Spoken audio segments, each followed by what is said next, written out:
Magandang araw mga tropang ka-protein. So ngayong araw is magsa-shoulder workout tayo. So yan pam na pam mga ka-protein So ayan, nag-stretching na nga ako mga ka-protein para maiwasan natin yung mga shoulder pain or mga injury tayo, lalo na pagka mabigat yung mga binubuhat natin. So ayan, stretching muna tayo mga ka-protein para iwas-iwas sa injury. So itong stretching mga ka-protein o yung warm-up set, ito yung pinaka number 1 na importante sa pagbubuhat mga ka-protein. Para pag nabuhat kayo, hindi mabigla yung mga muscle natin. At makakaiwas din tayo sa injury pag ganun. Kaya laging tandaan, safe ang may alam. Pagkatapos ko nag-stretching mga ka-protein, ayan, kinuha ko naman na yung dumbbells para ito yung tinatawag kong warm-up set mga ka-protein. Ito din yung pinaka number 1 o pinaka number 2 na kailangan natin sa pagbubuhat. Kasi pagka nagbuhat ka ng mabigat ka agad, yun, mabibigla pa rin yung katawan mo, kaya kailangan natin magbuhat pa rin ng medyo magaan. So ang ginawa ko nga dito mga ka-protein is 1 set tapos 15 repetition. So dito sa shoulder workout natin mga ka-protein, hindi tayo masyadong magkakat. Bali, ipapakita ko lahat yung ginawa natin, kung ilang reps, tapos ilang sets. Pero yung sets naman, hindi ko na ipapakita yun kasi sobrang haba na yun. Sasabihin ko na lang kung ilang sets yung ginawa natin. Pero yung reps, ipapakita ko sa inyo. Pagkatapos ko nag-warm up set mga ka-protein, kinuha ko naman yung medyo mabigat nating dumbbells. Ganon pa din yung gagawin natin mga ka-protein, dumbbell shoulder press. So, ang gagawin natin dito mga ka-protein is 4 sets tapos 12 repetition. Pag nagbubuhat kayo mga ka-protein, bawat bawat reps nyo is namnamin nyo yung bigat niya para solid yung tama dun sa muscle natin, para hindi sayang din yung lakas natin. Kasi pagka nagbuhat nga kayo tapos sobrang bilis ng pagka-execute nyo, nagpapagod lang kayo nun mga ka-protein, which is may tama naman yun pero hindi ganun ka solid mga ka-protein.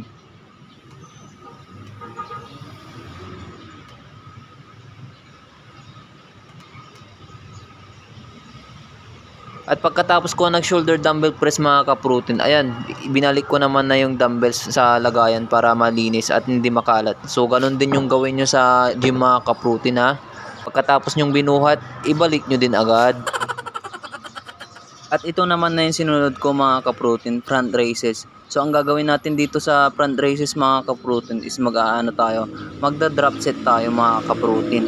At ang ginawa kong reps dito sa dumbbells na to mga ka-protein is 10 repetition side by side. Hindi ko pala yan pinagsasabay na inaangat mga ka-protein kasi medyo may kabigatan. Pero pagka medyo magaan naman, pwede nyo naman siyang pagsabayin. Depende lang sa anong gusto nyo. Tsaka dito sa front raises mga ka-protein, hindi natin kailangan ng sobrang bigat dito. Maliban lang kung gusto mong yung strength yung ibibuild mo, talagang bigatan mo kung gusto mong strength yung mabibuild mo. Pero kung muscle naman yung gusto mo, muscle mass, kahit hindi lang, saktuhan lang yung kaya mong buhatin. Yung mai-execute mo ng tama. So ayan, pagkatapos natin gumawa ng 10 repetition side by side, ito naman yung sinunod ko mga ka-protein. Drop set yung tawag dito mga ka-protein. So yan is wala tayong pahinga, tuloy-tuloy ito mga ka-protein. Tapos ang ginawa ko din dyan is 10 repetition. Ito is pinagsabay ko na siyang inaangat mga ka-protein kasi basic na lang yan, magaan na lang yan. So ang ginawa natin dito sa front raises mga ka-protein, 3 sets tapos 10 repetition side by side, tapos nag-drop set tayo, 10 repetition ulit. Yun.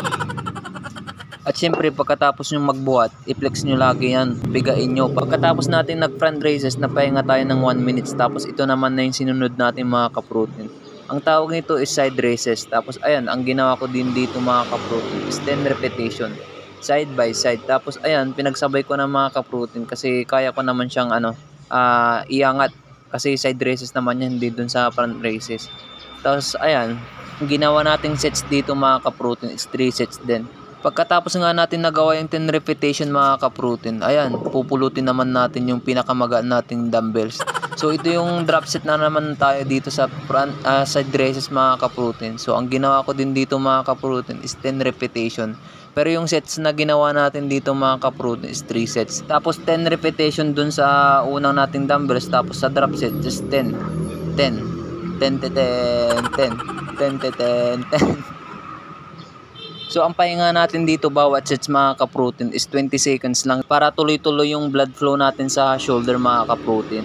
At pagkatapos ko nag 3 sets sa side raises mga ka-protein, ito naman na yung sinunod natin. So ang focus nito mga ka-protein is yung real delts natin. Tapos drop set ulit yung gagawin natin dito mga ka-protein.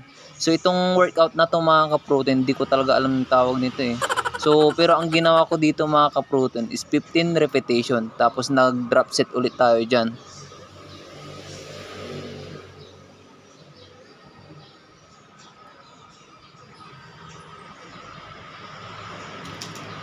Ayan, pagkatapos natin nagawa yung 15 repetition, ayan, sinunod na naman natin yung dumbbells. So, ang gagawin natin mga ka-protein, ganun lang din. At ang ginawa natin dito sa dumbbells na to mga ka-protein is 10 repetition. Tapos, ang ginawa natin sets is 3 sets din. Bali, 15 repetition dun sa barbell mga ka-protein. Tapos, 10 repetition naman dito sa dumbbells. Tapos, tuloy-tuloy yun mga ka-protein ha, drop set yun ang ginawa natin.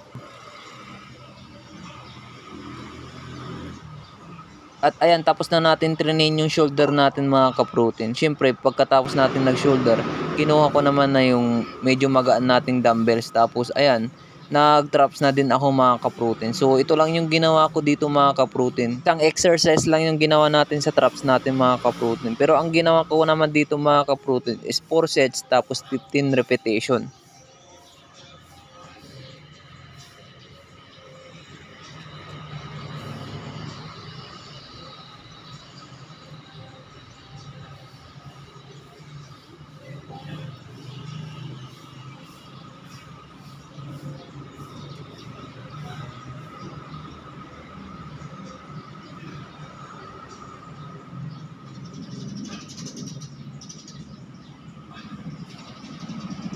So yun lang mga ka-protein, sana nag-enjoy kayo sa shoulder at traps workout natin. Bye bye!